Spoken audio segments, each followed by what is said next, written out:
Souviens-toi, Seigneur, de ta miséricorde.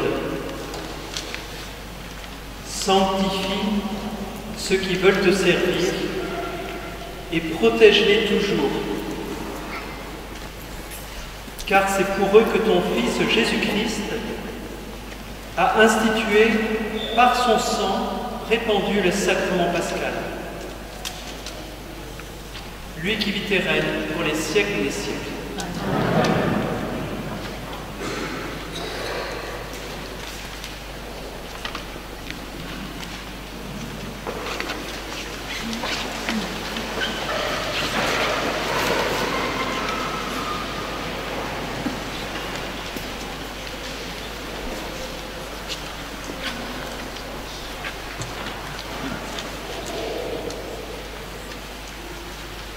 Lecture du livre du prophète Isaïe.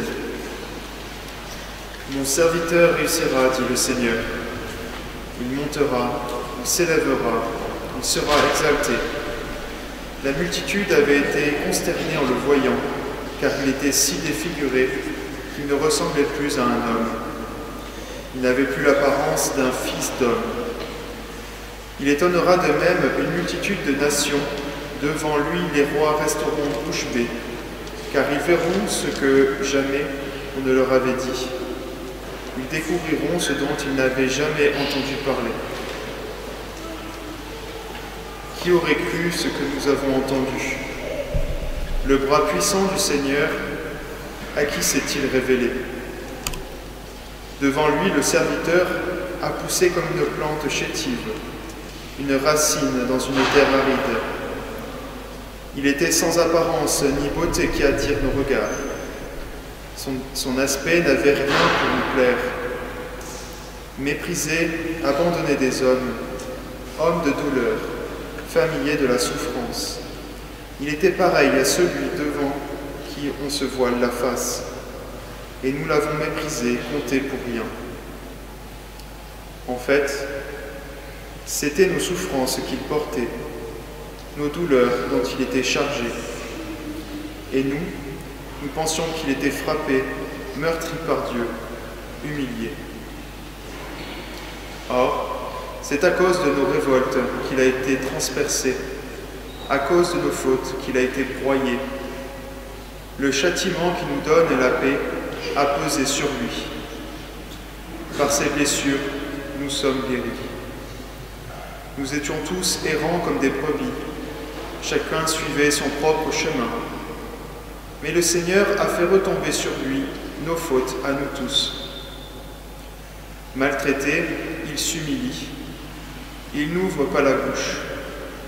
Comme un agneau conduit à l'abattoir, comme une brebis muette devant les tondeurs, il n'ouvre pas la bouche. Arrêté puis jugé, il a été supprimé. Qui donc s'est inquiété de son sort?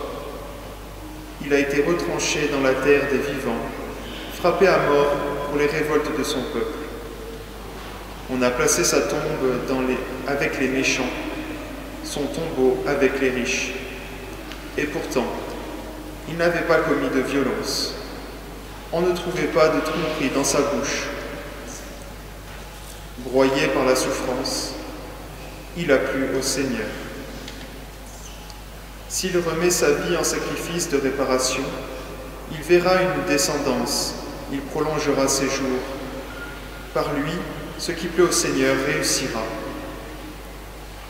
Par suite de ses tourments, il verra la lumière. La connaissance le comblera. Le juste, mon serviteur, justifiera les multitudes. Il se chargera de leurs fautes. C'est pourquoi, parmi les grands, je lui donnerai sa part. Avec les puissants, il partagera le butin, car il s'est dépouillé lui-même jusqu'à la mort. Et il a été compté avec les pécheurs. Alors qu'il portait le péché des multitudes et qu'il intercédait pour les pécheurs. Parole du Seigneur.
Délivre-moi des mains hostiles qui s'acharnent. Ô Père, en tes mains, je mets mon esprit. Sur ton serviteur s'illumine ta face. Sauve-moi par ton amour. Soyez forts, prenez courage, vous tous qui espérez le Seigneur. Ô Père, en tes mains, je mets mon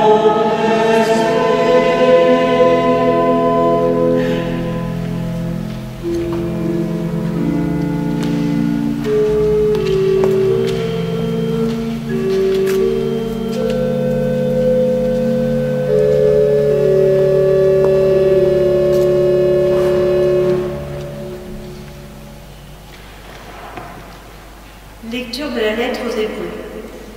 Frères en Jésus, le Fils de Dieu, nous avons le grand prêtre par excellence, celui qui a traversé les cieux. Tenons donc ferme l'affirmation de notre foi. En effet, nous n'avons pas un grand prêtre incapable de compatir à nos faiblesses, mais un grand prêtre éprouvé en toutes choses, à notre ressemblance, excepté le péché. Avançons-nous donc avec assurance vers le trône de la grâce pour obtenir miséricorde et recevoir, en temps voulu, la grâce de son secours. Le Christ, pendant les jours de sa vie dans la chair, offrit avec un grand cri et dans les larmes des prières et des supplications à Dieu qui pouvait le sauver de la mort, et il fut exaucé en raison de son grand respect. Bien qu'il soit le Fils, il a pris par ses souffrances l'obéissance et, conduit à sa perfection, il est devenu pour tous ceux qui lui obéissent la cause du salut éternel. Parole du Seigneur.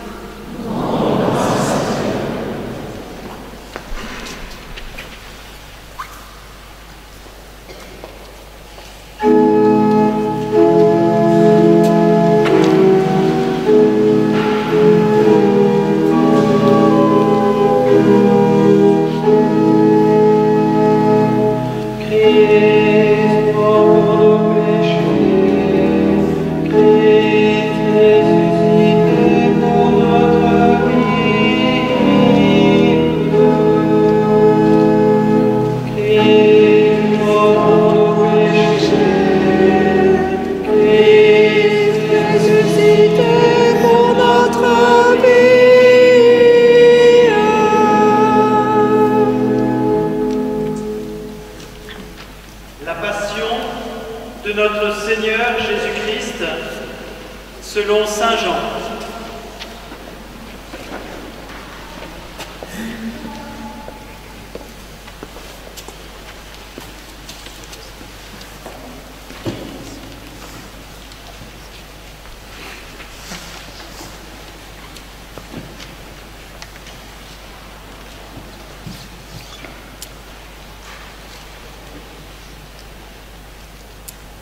En ce temps-là, après le repas, Jésus sortit avec ses disciples et traversa le torrent du Cédron.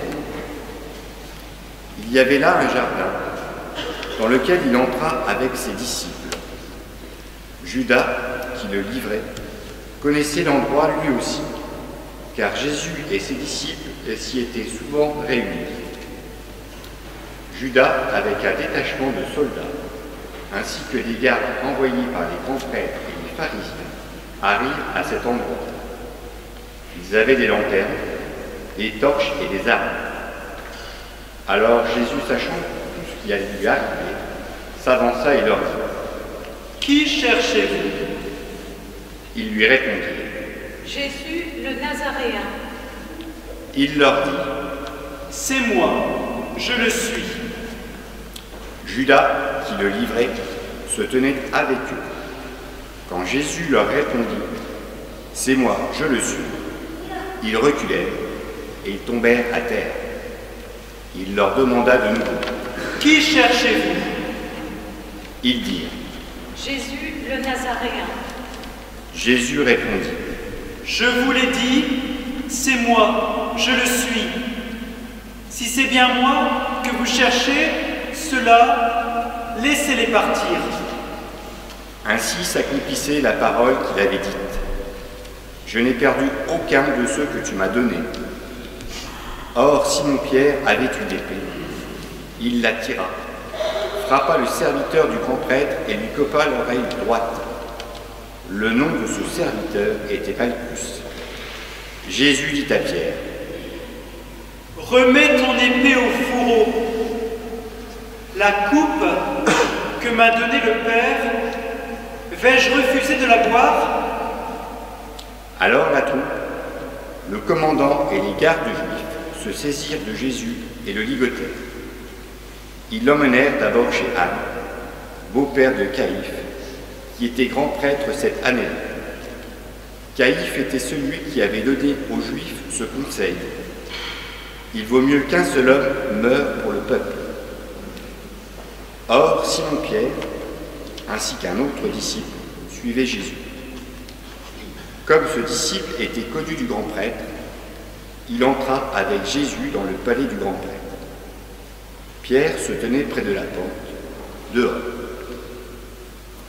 Alors l'autre disciple, celui qui était connu du grand prêtre, sortit, dit un mot à la servante qui gardait la porte et fit entrer Pierre. Cette jeune servante dit alors à Pierre: N'es-tu pas, toi aussi, l'un des disciples de cet homme? Il répondit: Non, je ne le suis pas. Les serviteurs et les gardes se tenaient là. Comme il faisait froid, ils avaient fait un feu de braise pour se réchauffer. Pierre était avec eux, en train de se réchauffer. Le grand prêtre interrogea Jésus sur ses disciples et sur son enseignement. Jésus lui répondit: Moi, j'ai parlé au monde ouvertement. J'ai toujours enseigné à la synagogue et dans le temple, là où tous les Juifs se réunissent. Et je n'ai jamais parlé en cachette. Pourquoi m'interroges-tu? Ce que je leur ai dit, demande-le à ceux qui m'ont entendu. Eux savent ce que j'ai dit. À ces mots, un des gardes qui était à côté de Jésus lui donna une gifle en disant: C'est ainsi que tu réponds au grand prêtre? Jésus lui répliqua: Si j'ai mal parlé, montre ce que j'ai dit de mal. Mais si j'ai bien parlé, pourquoi me frappes-tu? Anne l'envoya, toujours ligoté, au grand prêtre Caïphe. Simon-Pierre était donc en train de se chauffer. On lui dit: N'es-tu pas, toi aussi, l'un de ses disciples? Pierre le nia et dit: Non, je ne le suis pas. Un des serviteurs du grand prêtre, parent de celui à qui Pierre avait coupé l'oreille, insista: Est-ce que moi, je ne t'ai pas vu dans le jardin avec lui? Encore une fois, Pierre le nia. Et aussitôt, un coq chanta. Alors on amène Jésus de chez Caïphe au prétoire. C'était le matin. Ceux qui l'avaient amené n'entrèrent pas dans le prétoire pour éviter une souillure et pouvoir manger l'agneau pascal. Pilate sortit donc à leur rencontre et demanda: Quelle accusation portez-vous contre cet homme? Ils lui répondirent: S'il n'était pas un malfaiteur, nous ne t'aurions pas livré cet homme. Pilate leur dit: Prenez-le vous-même et jugez-le suivant votre loi. Les Juifs lui dirent: Nous n'avons pas le droit de mettre quelqu'un à mort. Ainsi s'accomplissait la parole que Jésus avait dite pour signifier de quel genre de mort il allait mourir.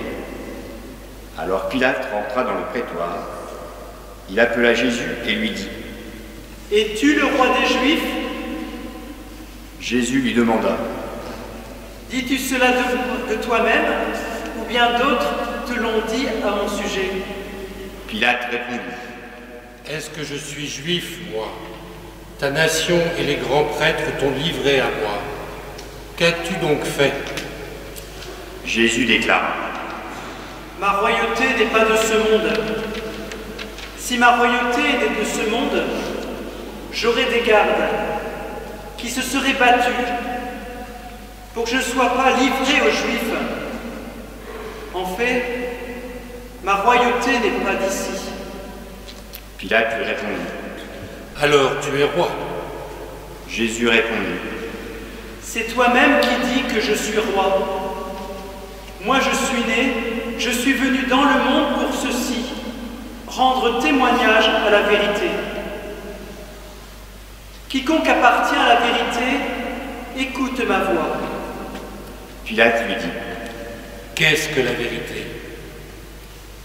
Ayant dit cela, il sortit de nouveau à la rencontre des Juifs et il leur déclara: Moi, je ne trouve en lui aucun motif de condamnation.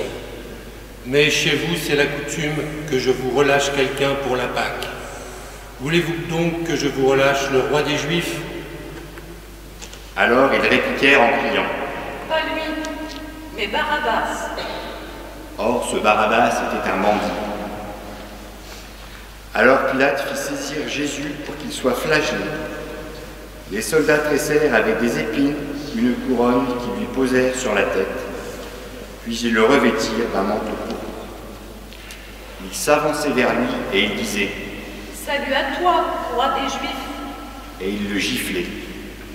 Pilate, de nouveau, sortit dehors et leur dit « Voyez, je vous l'amène dehors pour que vous sachiez que je ne trouve en lui aucun motif de condamnation. »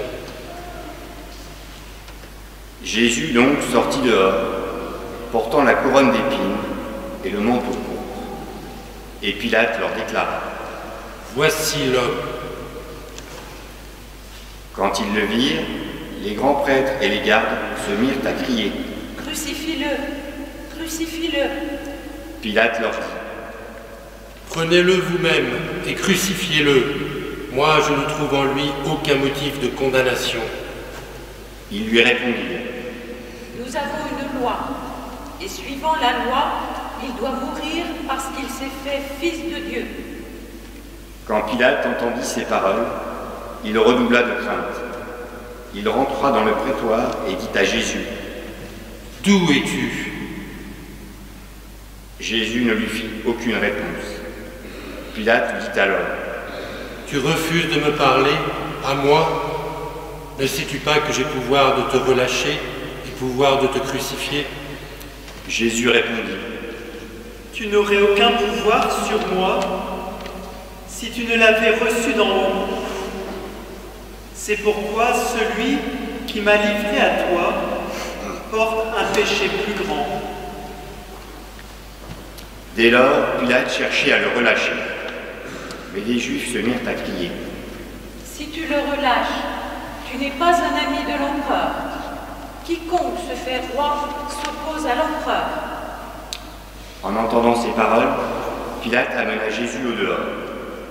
Il le fit asseoir sur une estrade, au lieu dit le dallage, en hébreu Gabbatha. C'était le jour de la préparation de la Pâque, vers la 6e heure, environ midi. Pilate dit aux Juifs « Voici votre roi. » Alors ils criaient « À mort! À mort! Crucifie-le !» Pilate leur dit « Vais-je crucifier votre roi ?» Les grands prêtres répondirent « Nous n'avons pas d'autre roi que l'empereur. » Alors il leur livra Jésus pour qu'il soit crucifié. Ils se saisirent de Jésus et lui-même, portant sa croix, sortit en direction du lieu dit le crâne du calvaire, qui se dit en hébreu Golgotha. C'est là qu'ils le crucifièrent, et 2 autres avec lui, un de chaque côté, et Jésus au milieu. Pilate avait rédigé un écriteau qu'il fit placer sur la croix. Il était écrit « Jésus le Nazaréen, roi des Juifs ». Beaucoup de Juifs lurent cet écriteau, parce que l'endroit où on avait crucifié Jésus était proche de la ville, et que c'était écrit en hébreu, en latin et en grec. Alors les grands prêtres des Juifs dirent à Pilate « N'écris pas roi des Juifs, mais cet homme a dit « Je suis le roi des Juifs ». Pilate répondit « Ce que j'ai écrit, je l'ai écrit. » Quand les soldats eurent crucifié Jésus, ils prirent ses habits. Ils en firent 4 parts, une pour chaque soldat. Ils prirent aussi la tunique. C'était une tunique sans couture, tissée tout d'une pièce de haut en bas. Alors ils se dirent entre eux. Ne la déchirons pas, désignons par le sort celui qui l'aura. Ainsi s'accomplissait la parole de l'Écriture. Ils se sont partagés mes habits. Ils ont tiré au sort mon vêtement. C'est bien ce que firent les soldats. Or, près de la croix de Jésus se tenait sa mère et la sœur de sa mère, Marie, femme de Cléophas, et Marie Madeleine.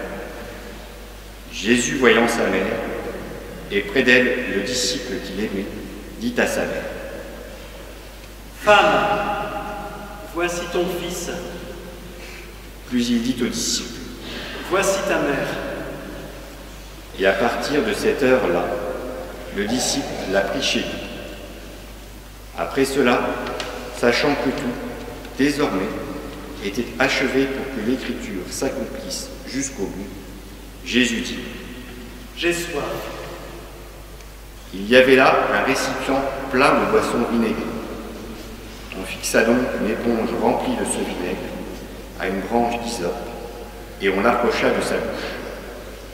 Quand il eut pris le vinaigre, Jésus dit : Tout est accompli. Puis, inclinant la tête, il remit l'esprit.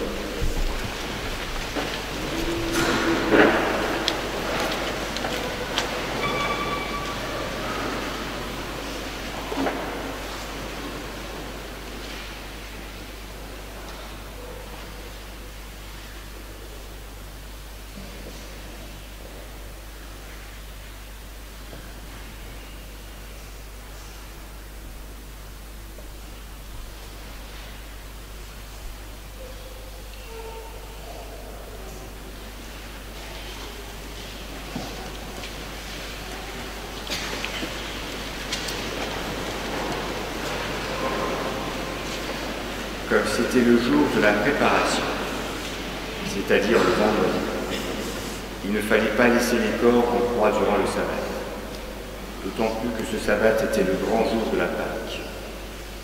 Aussi les Juifs demandèrent à Pilate qu'on enlève les corps après leur avoir brisé les jambes. Les soldats allèrent donc briser les jambes du premier, puis de l'autre homme crucifié avec Jésus. Quand ils arrivèrent à Jésus, voyant qu'il était déjà mort, ils ne lui brisèrent pas les jambes, mais un des soldats, avec sa lance, lui perça le côté. Et aussitôt, il en sortit du sang et de l'eau. Celui qui a vu rend témoignage, et son témoignage est véridique. Et celui-là sait qu'il dit vrai, afin que vous aussi, vous croyiez. Cela, en effet, arriva pour que s'accomplisse l'Écriture. Aucun de ces os ne sera brisé. Un autre passage de l'Écriture dit encore : ils lèveront les yeux vers celui qu'ils ont transpercé. Après cela, Joseph d'Arimathie, qui était disciple de Jésus, mais en secret par crainte des Juifs, demanda à Pilate de pouvoir enlever le corps de Jésus. Et Pilate le permit. Joseph vint donc enlever le corps de Jésus. Nicodème, celui qui, au début, était venu trouver Jésus pendant la nuit, vint lui aussi. Il apportait un mélange de myrrhe et d'aloès, pesant environ 100 livres. Ils prirent donc le corps de Jésus, qu'ils lièrent de linge, en employant les aromates selon la coutume juive d'ensevelir les morts. À l'endroit où Jésus avait été crucifié, il y avait un jardin et, dans ce jardin, un tombeau neuf, dans lequel on avait encore déposé personne. À cause de la préparation de la Pâque juive, et comme ce tombeau était proche, c'est là qu'ils déposèrent Jésus. Acclamons la parole de Dieu.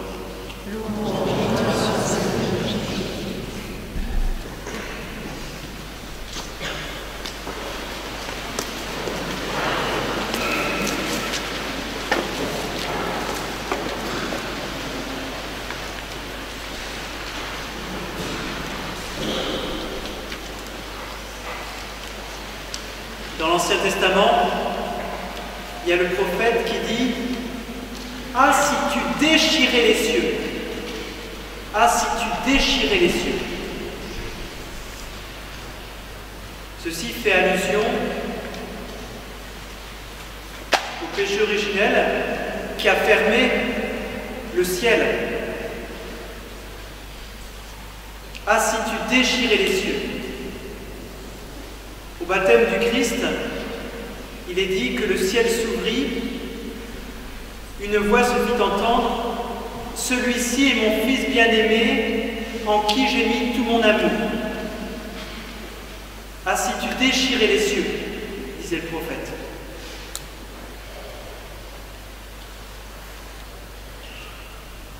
Au moment du baptême du Christ, on peut dire que Jésus prend sur lui tout le péché du monde en étant plongé dans l'eau. Puisque les Juifs se faisaient baptiser pour être purifiés de leurs péchés, on peut dire que dans l'eau du Jourdain, il y avait le péché de l'humanité. Et Jésus, puisqu'il n'est pas pécheur, n'a pas été purifié, mais au contraire, il a pris sur lui notre péché.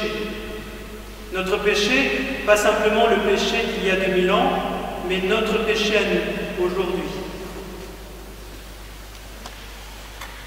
Ah, si tu déchirais les cieux, disait le prophète, le ciel se déchira, une voix se fit entendre, celui-ci est mon fils bien-aimé. Ceci s'accomplit d'une façon plénière lors de la passion du Christ. D'ailleurs, un évangile dit que le rideau du temple se déchira. Le rideau qui sépare donc le Saint des Saints, lieu de la présence de Dieu, du reste du monde. Le ciel se déchire. Ainsi tu déchirais les cieux. Jésus est mort sur la croix pour déchirer les cieux, pour que ceux qui sont aux enfers, dans les enfers, puissent avoir la vie éternelle. Pour que nous puissions avoir la vie éternelle le jour de notre mort physique. Mais cette vie éternelle commence dès le sein de notre mère, grâce à la mort et à la résurrection du Christ. Le ciel se déchire, nous avons accès à la vie éternelle. C'est un moment de tristesse, la mort de Jésus sur la croix. C'est un moment de deuil. Mais je pense que c'est aussi un moment de joie.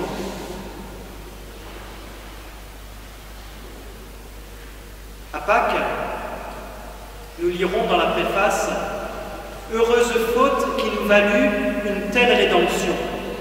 Heureuse faute, c'est la faute d'Adam et Ève, le péché originel.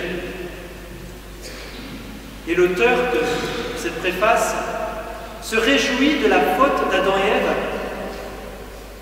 parce que il y a le salut à la clé.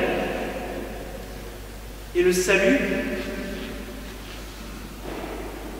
se donne grâce, nous est donné grâce à la mort et à la résurrection de Jésus. Mais pas simplement grâce à la résurrection, parce qu'il n'y a pas de dimanche sans vendredi. Il n'y a pas de résurrection sans passion et sans mort. Et donc on peut dire que c'est un jour de fête. Et cette mort, qui sera suivie de la résurrection dans 3 jours, ne nous rétablit pas simplement dans une dignité d'humain, comme il y avait au temps d'Adam et Ève, mais nous donne une dignité supérieure, nous donne d'être enfants de Dieu. Adam et Ève n'étaient pas enfants de Dieu en tant que tels. Par le baptême, nous devenons enfants de Dieu. D'où l'expression que nous retrouverons à la veille pascale, « Heureuse faute qui nous valut une telle rédemption qui nous donna d'être enfants de Dieu, pas simplement là-haut, mais dès ici-bas, puisque le ciel a été déchiré, les cieux ont été déchirés pour que le ciel arrive sur cette terre. Et dans chaque Eucharistie, nous avons un renouvellement en quelque sorte de ce ciel qui se déchire, et le ciel se rend d'une façon toute particulière présent dans chaque Eucharistie quand nous communions. Le ciel se déchire et Jésus, le ciel, tous ceux qui nous ont précédés, vient nous rejoindre.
Prions, frères et sœurs bien-aimés, pour la Sainte Église de Dieu, que notre Dieu et Seigneur lui donne la paix, la rassemble dans l'unité et la garde par toute la terre. Qu'il nous accorde une vie calme et paisible pour glorifier Dieu, le Père Tout-Puissant.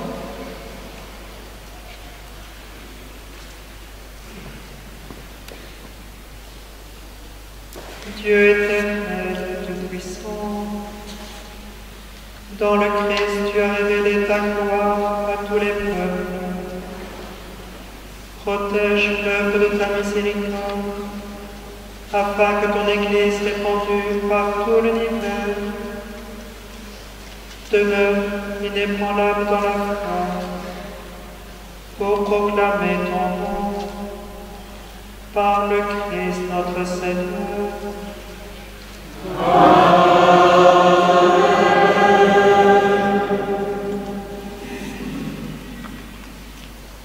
Prions pour notre Saint-Père, le Pape François, choisi par Dieu, notre Seigneur, dans le collège des évêques. Qu'il le garde saint et sauf au service de son Église pour gouverner le peuple saint de Dieu.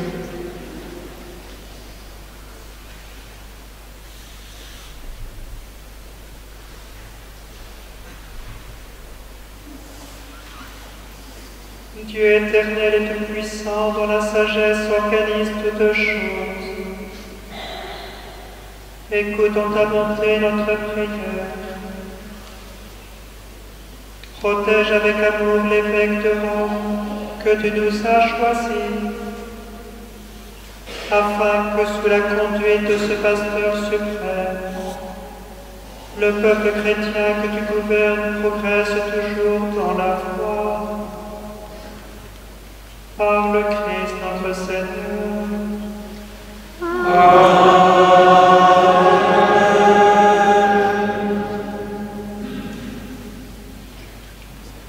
Prions pour notre évêque Benoît, pour tous les évêques, les prêtres, les diacres de l'Église et pour l'ensemble du peuple des fidèles.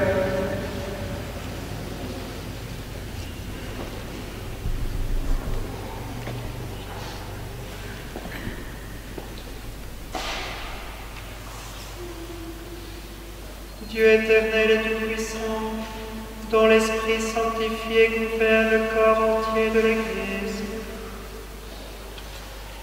exauce les prières que nous t'adressons pour les ministres, afin que par le don de ta grâce, tout ton peuple te serve avec fidélité, par le Christ notre Seigneur.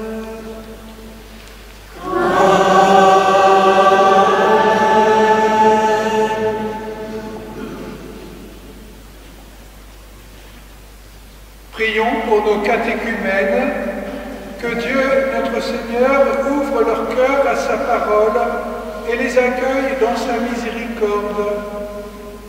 Après avoir reçu le pardon de tous leurs péchés par le bain de la naissance nouvelle, qu'ils soient reconnus comme appartenant au Christ Jésus notre Seigneur.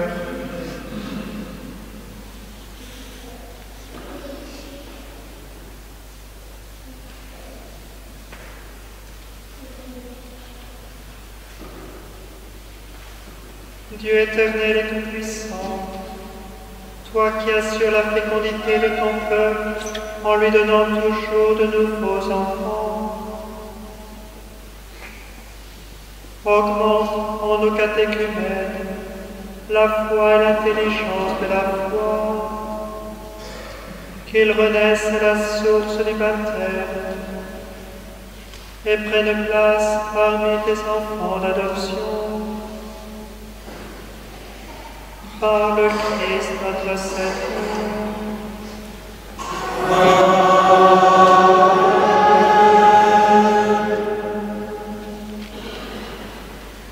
Prions pour tous nos frères et sœurs qui croient au Christ et cherchent à faire la vérité, que Que le Seigneur notre Dieu les rassemble et les garde dans son unique Église.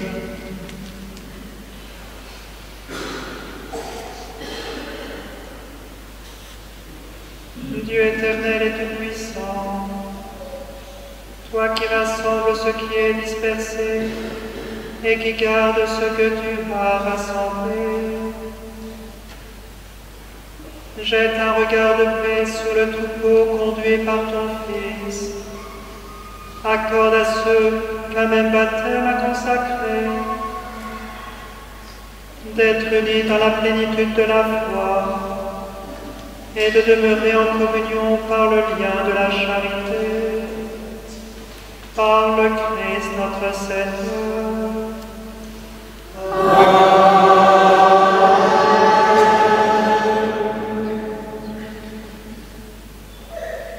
Prions pour les Juifs à qui le Seigneur notre Dieu a parlé en premier, qu'il leur donne de progresser dans l'amour de son nom et dans la fidélité à son alliance.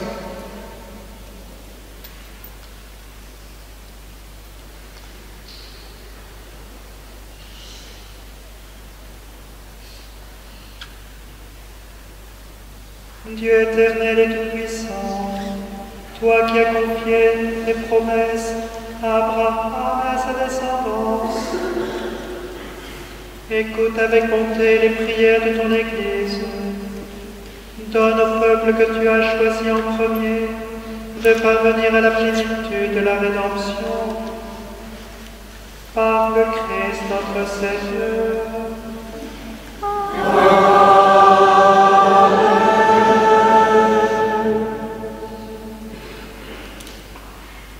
Prions pour ceux qui ne croient pas au Christ. Demandons qu'à la lumière de l'Esprit Saint, ils puissent s'engager eux aussi sur le chemin du salut.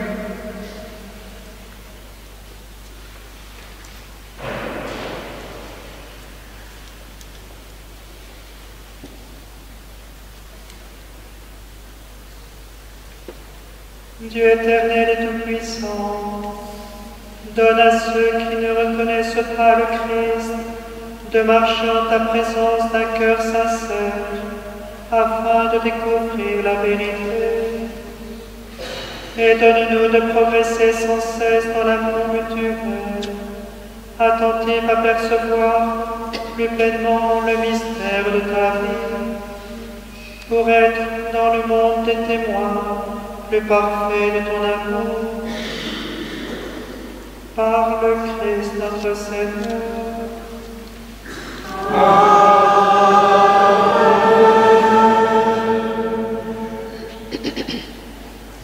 Prions pour ceux qui ne connaissent pas Dieu. Demandons qu'en recherchant d'un cœur sincère ce qui est droit, ils puissent parvenir jusqu'à Dieu lui-même.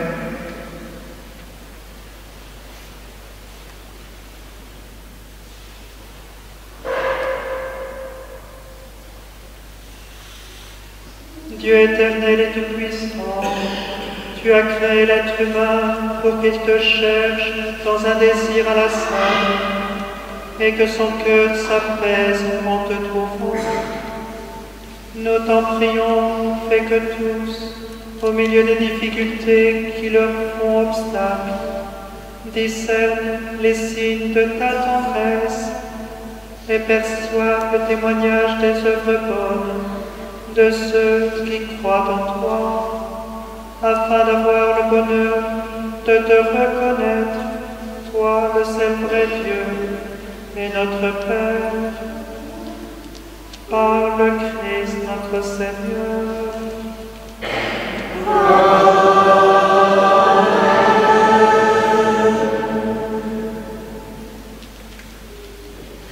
Prions pour les chefs d'État et tous les responsables des affaires publiques, que le Seigneur notre Dieu dirige leur esprit et leur cœur selon sa volonté, pour la paix véritable et la liberté de tous.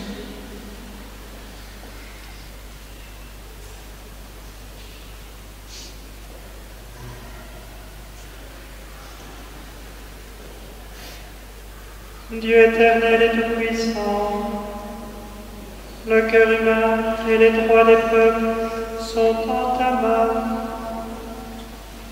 Regarde avec bienveillance ceux qui exercent le pouvoir sur nous. Que par ta grâce s'affermisse partout sur la terre la sécurité et la paix, la prospérité des nations et la liberté religieuse. Par le Christ notre Seigneur.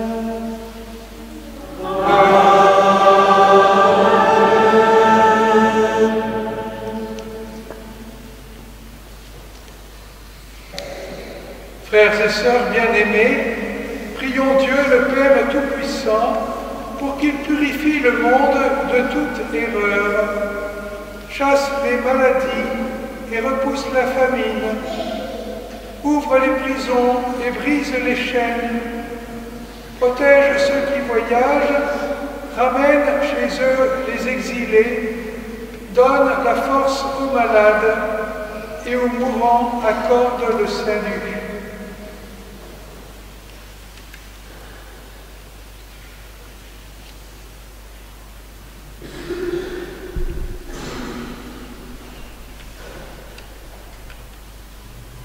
Dieu éternel et tout-puissant, consolation des affligés, force de ceux qui peinent,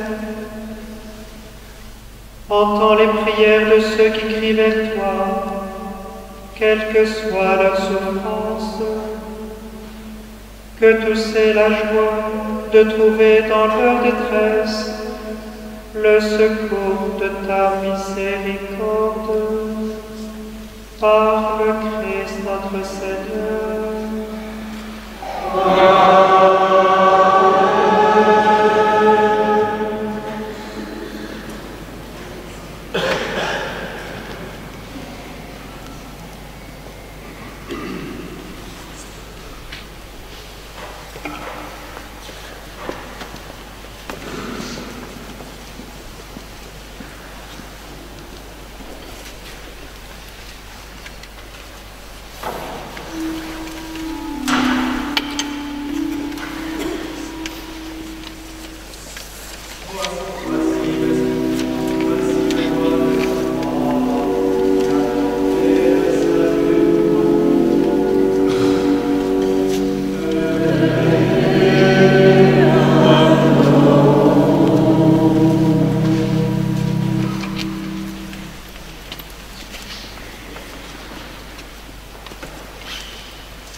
Voici le bois de la croix qui a porté le salut du monde.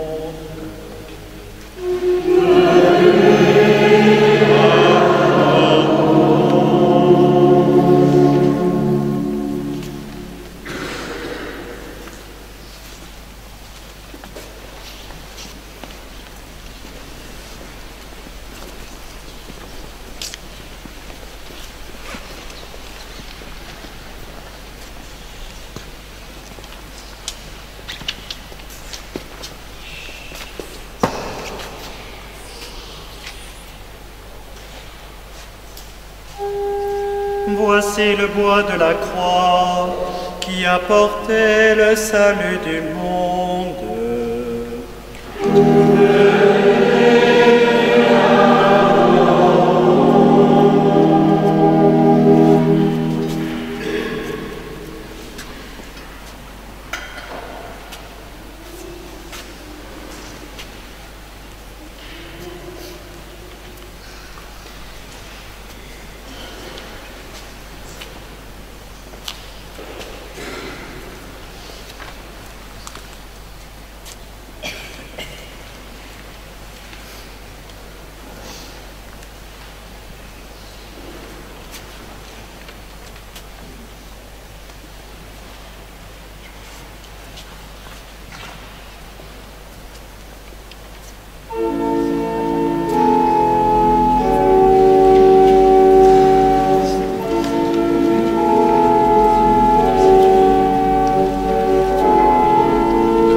Comme nous l'avons appris du Sauveur et selon son commandement, nous osons dire Notre Père, qui es aux cieux, que ton nom soit sanctifié, que ton règne vienne, que ta volonté soit faite sur la terre comme au ciel.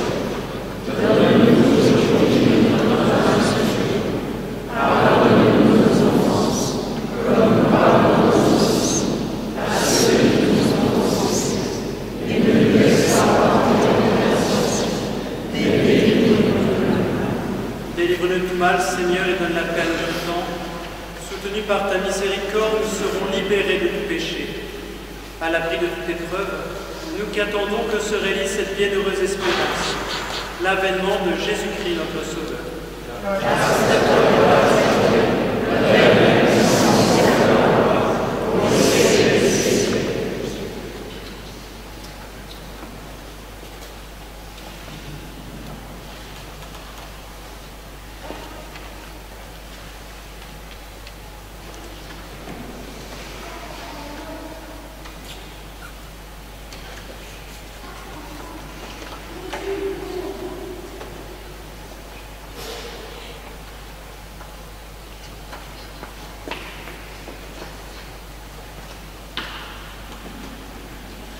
Voici l'agneau de Dieu, voici celui qui enlève les péchés du monde.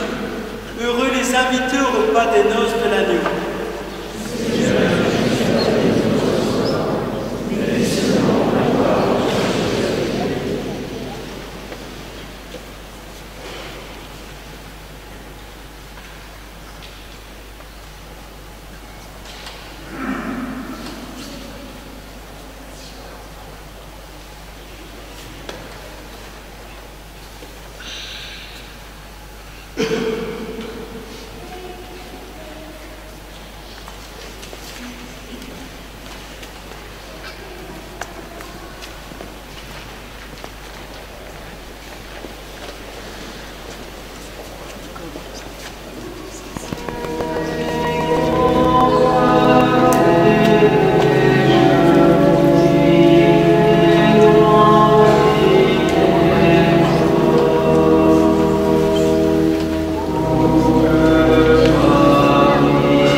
Prions le Seigneur.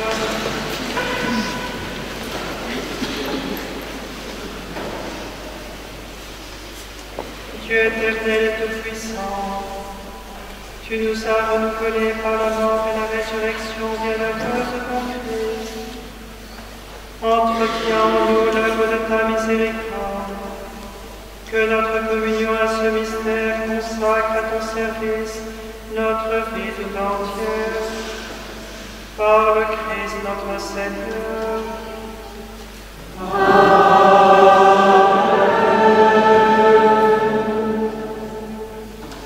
Le Seigneur soit avec vous.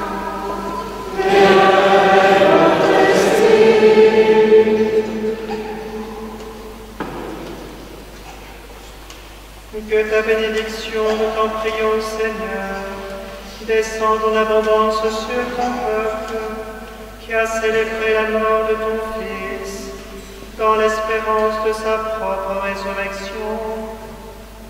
Accorde-lui pardon et réconfort, augmente sa foi, assure son éternelle rédemption, par le Christ notre Seigneur.